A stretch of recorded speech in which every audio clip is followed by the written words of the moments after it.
Welcome back to the Unfocused Podcast, everybody. Today's first topic, which I'm straight into it, is going to be a tier list of dogs from both of us. That was a good intro. It took you a couple of attempts. No, so I'm not the only one for once. That won't happen. That's not me. Skepta. But yeah, so first topic, so you say, is a tier list. Yeah. And we've devised it, as you'll see on the screen. If you're watching, if you're not, then we'll just run through it anyway. We've got an A tier, which is not a bad tier by any means. Before anyone kicks off in the comment We section, love dogs. It's not a bad tier. It's just the one that we think, or a couple that we think is maybe. We just don't see the overall appeal. But all dogs are great. Yes. Do not call Peter on us, please. Peter Pan coming straight through. The next one is good tier. So, just a good. nice dog that you'd consider getting, but maybe not necessarily. Awesome tier. Obviously. Says it in the title. It's the awesome tier. It's a really good breed, one that we really like. And then one above that is an elite tier. So it's the one that, in my case, as we'll go on to, is the one I've got. And then ones that we exceptionally like and we definitely want in the future. Before going on to the next special tier, I'd like to say we would put all dogs in elite. However, we can't, for the purpose of this list. The greatest things to grace the earth. But unfortunately, we cannot.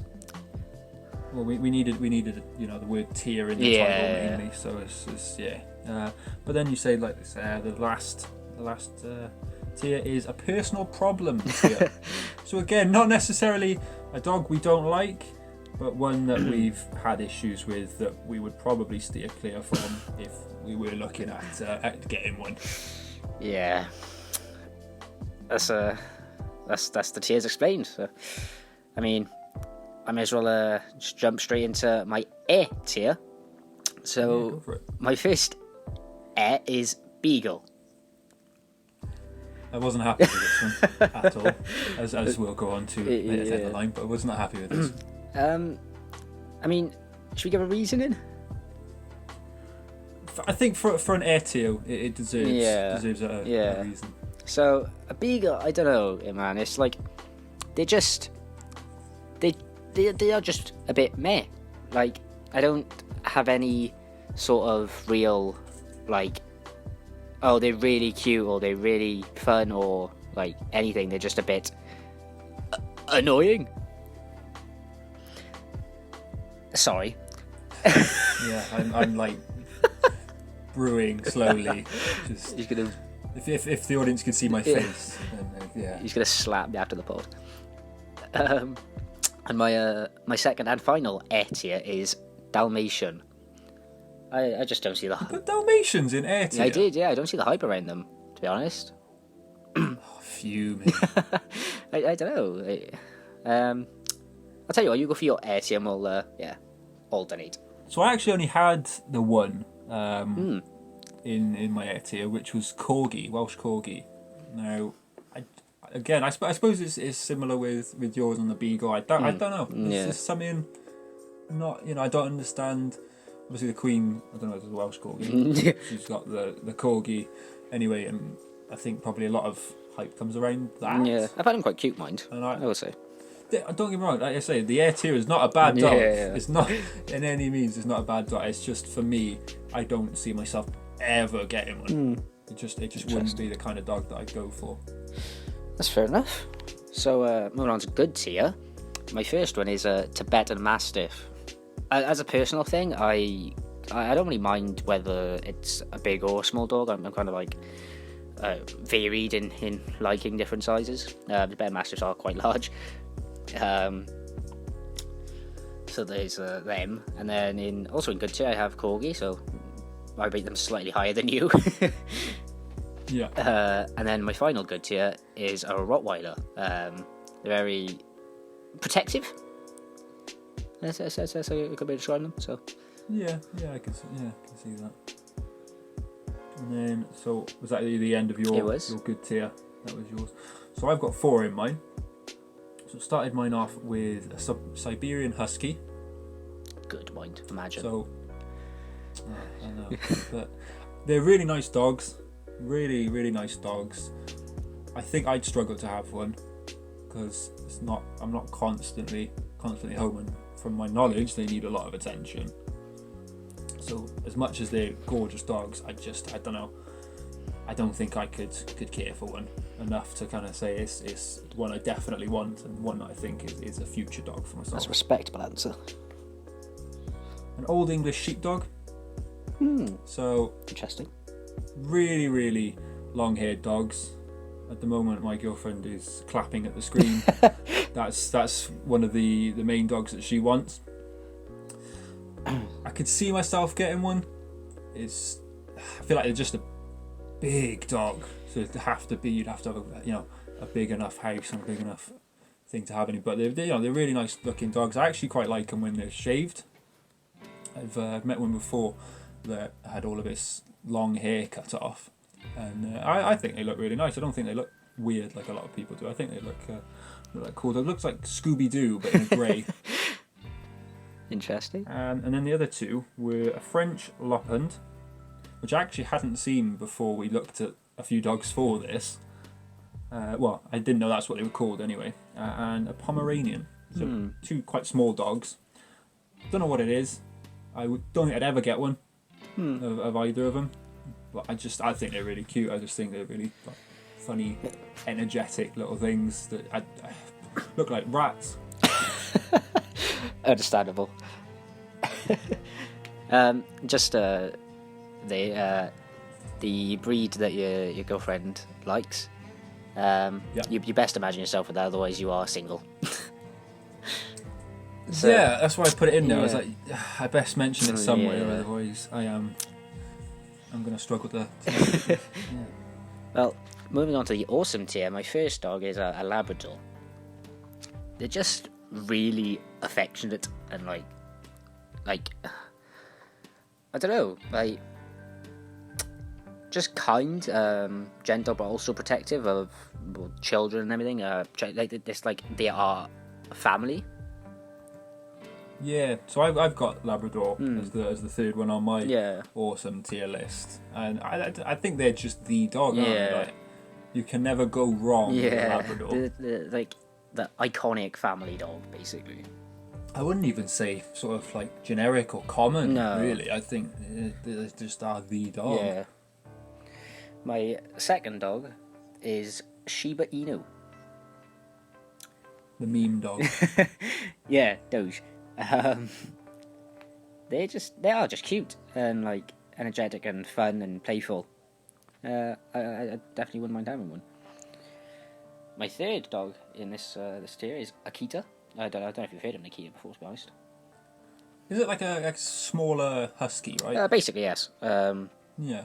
They're just like tiny affins, like just they're so cute. I love them.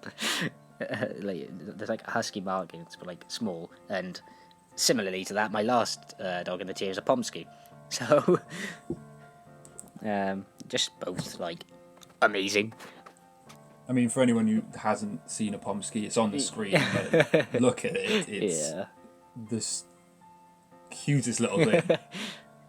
So we had one matching, which was Labrador. Mm-hmm. I've got, I would say, quite a mixture for the other three on my list. Right. So I've got a British Bulldog. So a lot of people think they're ugly. They somewhat are. Yeah.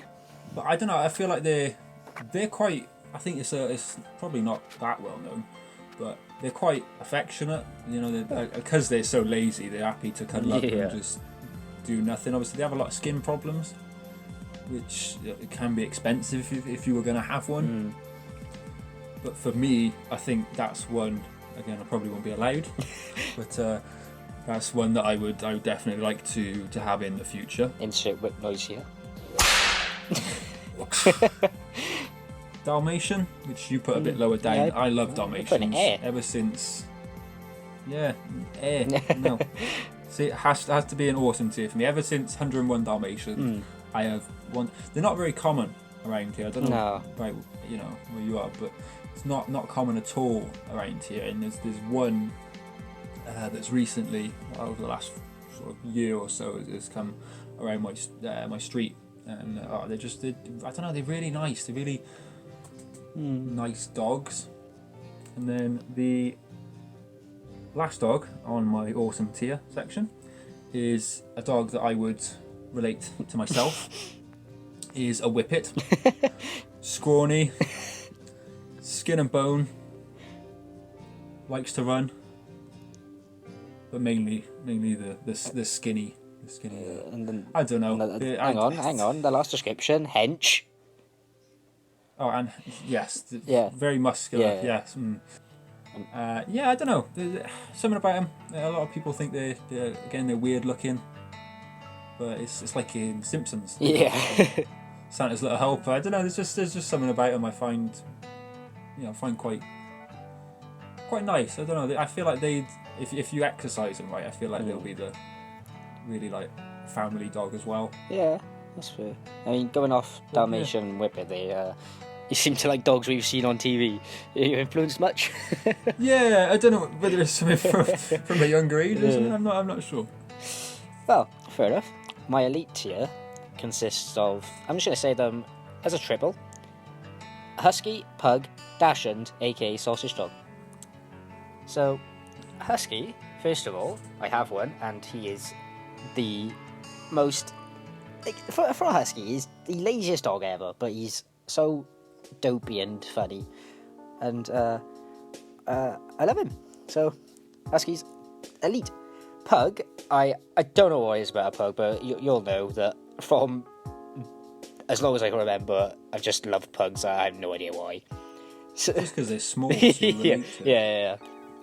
I don't know. Like, people always say, "Oh, they're really expensive," and then there's medical bills, and I'm just like, I don't care what one. And then Dachshund, I only thought of when we were thinking of this tier. So I was like, yeah, you know what, sausage dogs, they're top dog, you know. Yeah. They're so common so I've travelled to Winchester quite a bit. Yeah. And they're so common there. You go through the town and there's loads. Like a lot of people seem to have them in 2s and 3s. Oh. I don't really often see many just as one sausage dog. They normally come like in a little group. Yeah. Well, I don't know much about them, but possibly that they, as a breed, they find like a lot more. What's the way of putting it? A lot more comfort as a group rather than alone, like. Quite possibly. Like yeah. And then was that was your elite tier? That was mine. So, one from your air tier that I'm livid about is a beagle. So, I've got a beagle. His name's Jacob.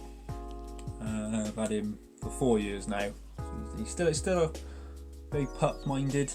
You know, still acts like a pup. But I don't know. I hadn't had much to do with beagles, honestly, when I was growing up. Because again, they're not really common around here. No. Area. They're not. There's not a lot of them. I think I used to think Lady from Lady and the Tramp was a beagle when I was younger. So again, whether it's linked from another film, I have no idea. But we got a beagle, and you join the. I don't know whether you've got it with any dogs, but there's a thing called Beagle Banter UK, which everyone posts these beagle photos, and I don't know. I feel like beagles have got such a personality to them that possibly you haven't seen because you've not come across many, but from having one and then from seeing other people's, they just seem to. They're all quite similar in some ways. They all seem to have the same traits, but then they all got individual personalities. I don't know. I think they're my favourite dog overall, probably just because it is my first dog. I think but another dog then. Sorry, I was just gonna say I do like Jacob. By putting beagles in Etty, it was a diss to him. And then the dog that I think is going to be my favourite dog in the future, when I've got my own place and can afford to have my own, is a lassie or a rough collie. So they're quite a feminine looking dog, to be fair, but they are gorgeous. They are the most stunning dog. They are always the pretty girl characters in dog films, which is again films. I don't know. Again films, yeah. So I mean that is where I hadn't seen one in real life until I saw a Sheltie, a Shetland sheepdog, so the smaller version of that, until probably a couple of years ago, to be honest. And that was the first time I was like, yeah, definitely want one. Well, that concludes the actual tiering. Yes, yeah. So, my personal problem dog is a Chihuahua, and I just have to, like, they just like constantly like trying to bite your ankles and barking at you. It's just so like they're so angry all the time at anything, nothing. Like when you walk past and the one's in like a garden or something, like you have to beware they don't try and nip you. Oh, I hate them. And then from that sort of size to a German Shepherd being in my personal problem tier. So my personal problem, my dog doesn't like him. I don't know what it is, where it comes from. We walk past one, he goes absolutely ballistic. You've got to back your boy, I don't know what haven't it you? is. You have to, you know. If the other dog starts barking, I've got to start barking. Yeah. You know, you've got to. You've got to have a bark off, like. You know, he's had a bit of a kerfuffle, a bit of a scrap with Alsatians in the past with German Shepherds. So I have to put them as my personal problem tier. Does make sense. So it's funny you mention Alsatians because they're often regarded as aggressive, and that's one thing we want to talk about on this podcast is aggression in dogs, and whether it's the owner's fault, the dog's breed type, whether it's just a common trait without direct a certain breed of dogs, just anything. Just give our opinions really and see what you guys think, if you agree or anything. Yeah, so like you touched on there, German Shepherds quite commonly associated with being aggressive. Same with sort of Doberman, Rottweilers, Pit Bulls, Mr. Worldwide. They all kind of grouped into that category. Yeah, they are. And like we say, we just want to kind of go in a bit deeper than it's just a dog breed. That's what is causing it, and kind of say what we think is the problem, I suppose. Well, for Rottweilers specific, when I was younger, I lived across the street from one, and he was actually really, really nice. He was, I wouldn't say aggressive. He was always sort of wary, really. Yeah, he was always sort of on guard. I don't know why that was. I obviously I didn't see tons and tons of him, but he was a really nice dog as far as I know, and even when I was a young kid, like I could go up and smooth him, he was fine. Yeah, so I think straight off the bat, my overall opinion, and I was saving this to tell you now, so we can actually kind of have this discussion here first time, is I think the breed has a hint in it. I think some breeds are naturally bred to be a bit more aggressive, to defend themselves, to defend their pack, their family, a little bit more than some others. But with that being said, any dog can become overly aggressive with the wrong sort of treatment. Yeah, definitely. So, my sort of thinking is, like even Jack Russells, they're tiny dogs, but they're not considered as, the most dangerous animals on the earth, but they're literally like, if you give a Jack Russell a blanket or a toy or something, he'll like grab it and bite it and shake his head because they're bred to originally to kill rats and things. So that's how they killed the rats. Like, but obviously it's not common they'll do it to humans. But like for that sort of idea, they are, in terms aggressive. Yeah, it's just funny you say that because with beagles, they were originally basically to kill foxes. Yeah. So we were away one time and he found a fox and he switched. Wow. And he's never seen a fox before, as far as we're concerned. It's just ingrained in them in some respects. And I feel like that's possibly the same with these aggressive dogs, or aggressive in quotes dogs, that it's built into their systems to be that bit more defensive, I suppose. Yeah, well, I'm not off the top of my head. I don't know other breeds, but the pit bull, and especially I know they can lock their jaw, which is why they're also considered so dangerous. Why I believe they're illegal in the UK. Unless you have a license, like. Which obviously, if a dog can lock their jaw, and there's a potential risk there for any dog. It's pit bull and Staffordshire Bull Terrier, I think. Sort of two main ones for being known for that. With pit bulls, I've seen them on the street and I've come across them, and I'm not scared of the dog. I'm scared of the dog's potential because of the owner. I don't know how they've been brought up, how they've been treated, because some owners like the aggression. They want their dogs to be aggressive. They want their dogs to be, alpha, so to speak. But so people see a big dog and they're instantly scared, or they're instantly cautious. So if I'm walking my dog, a husky, he's quite big.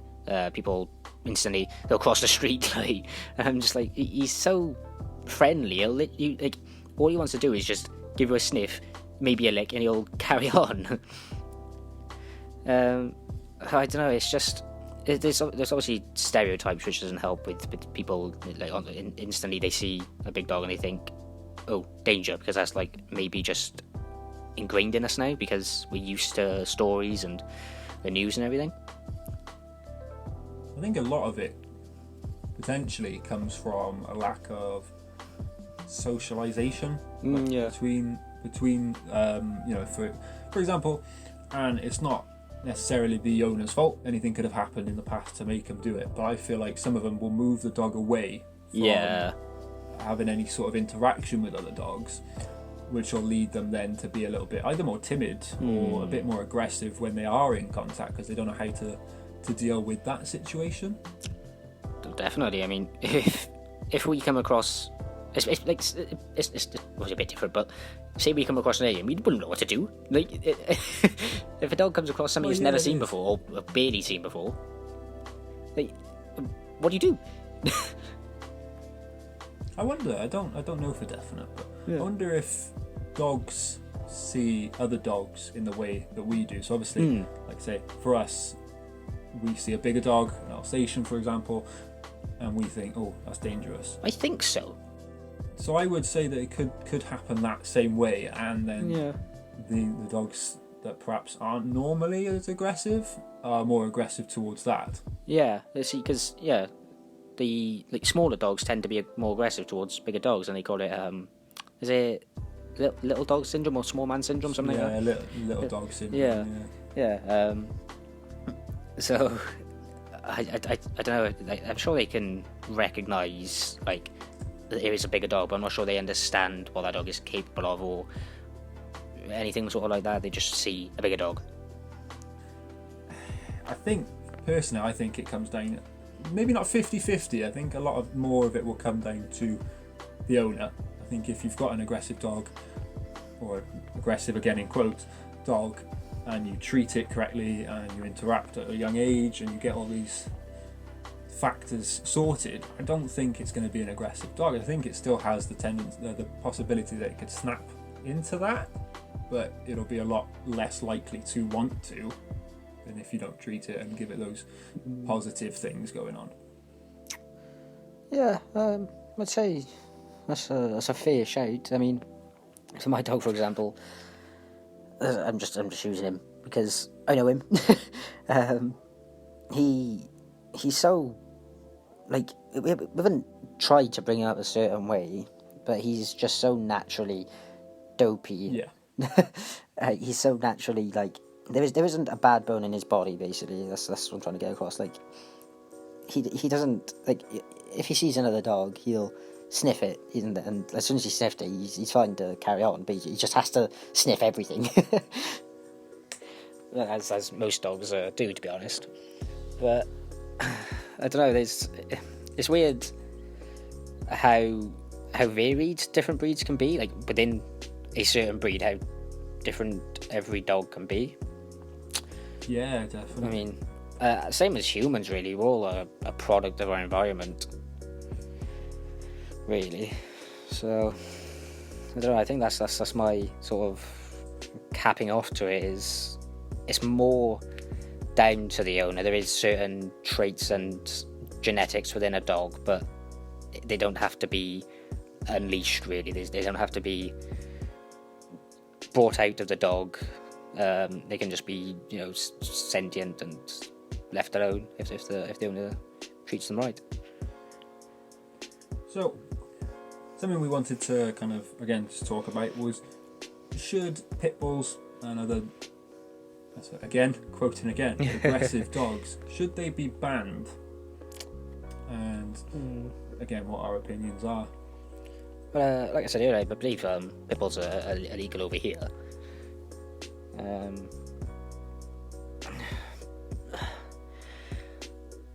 I don't know, because with pit bulls, if you have to have a license over here, that makes sense because of their capability, and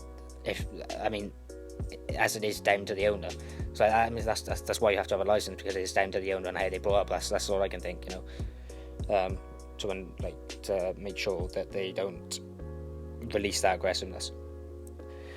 But then also it might need a certain special way of bringing up that an average person can't do. Maybe it's not the owner's fault that they're not trying to make it aggressive, that they just can't control it, sort of thing.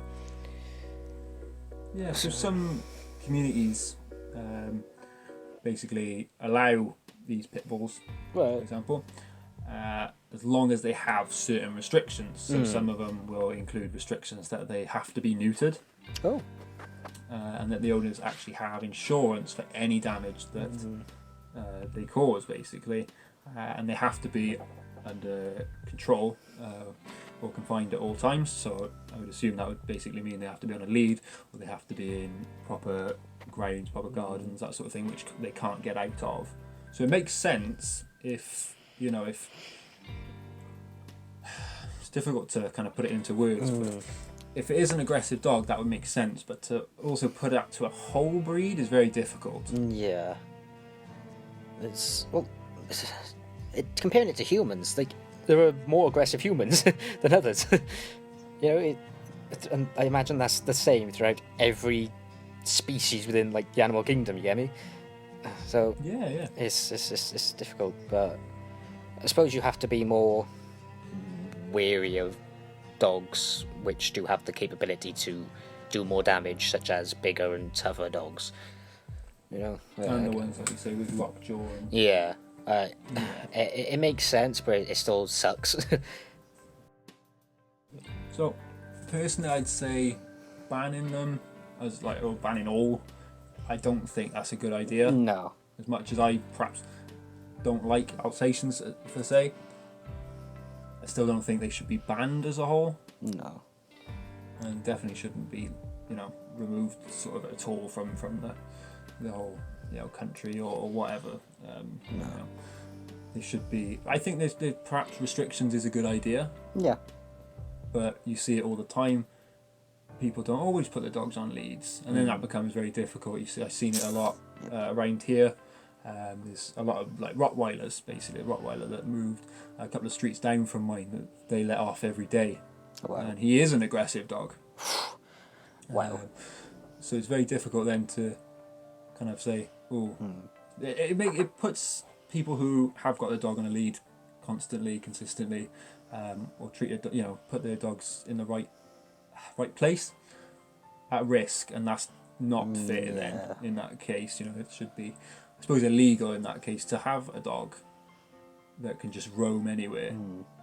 If it gets out, it gets out. That's a different story.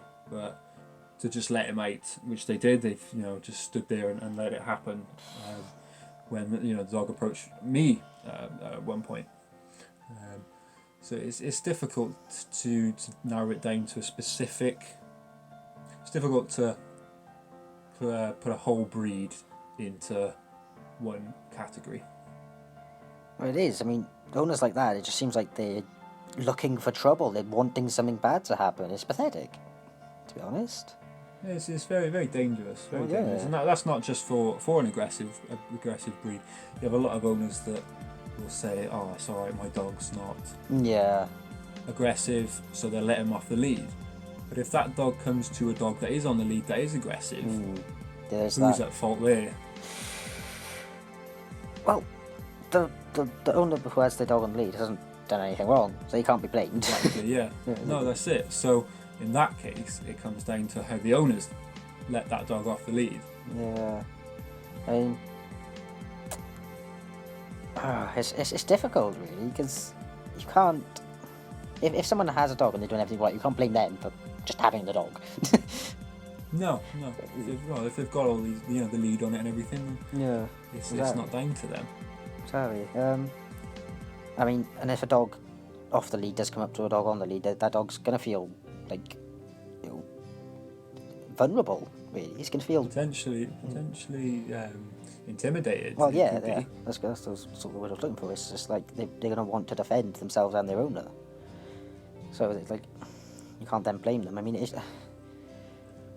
what I'm thinking from this conversation here is, should all dogs always be on the lead, or unless like they have to go to like special dog parks where they can let them off? I don't know.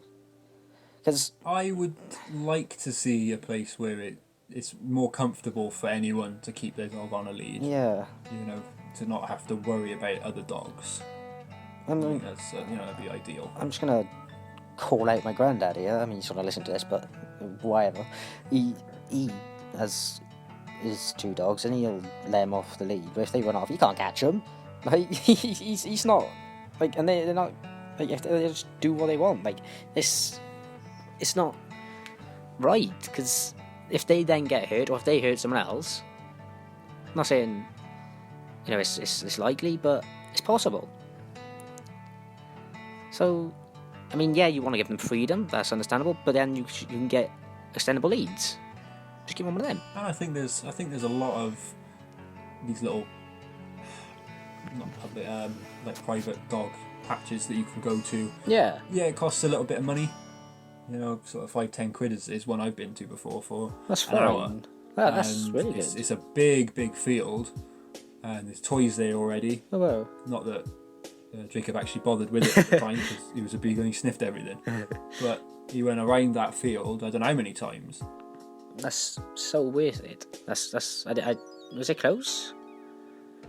Yeah, it was only 10-minute drive really. Oh, there you I think, go. Sort of walking, cycling, that sort of thing. Yeah. You probably get there 20-30 minutes. And if you're walking him down there as well, then it adds to it all. Yeah.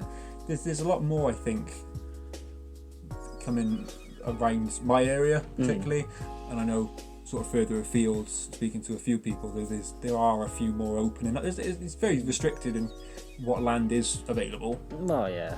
but there are patches, and if you've got your own garden, or you've got your own place for them to even go out, even if it's not that big of a garden, it's still something. Well, yeah. Let the garden be for them being off the lead and their freedom, and then if you decide to take them out to see, for more exercise, for new sight, smells and everything, then keep them on the lead. That's what I'm thinking of it, to be honest. Yeah, it's such a in-depth topic, really. I think what the answer to everything is. Anyone in the comment section, just put what you think would be, I don't know, not an alternative to what is now, because I don't think anything in terms of bans or anything needs to be in place, but what would you like to see to make sure that everybody who has a dog, or the dog themselves, are more comfortable when they're out and about? Also, feel free to post your own dog tier list in the comments, however many breeds you like. That'd be sick. I'd love to see that. Yeah. if any of ours actually make it in at all to any of the Yeah. probably air for all of them. But Yeah. Well, make sure you subscribe, guys. Smash the bell so you get notified when we post. As you know, it's this Thursday 7 PM, but we do have special podcasts as well, where they aren't uploaded at the regular times. And also like, so the video can do better. yes. Interesting. Peace. See you in the next one.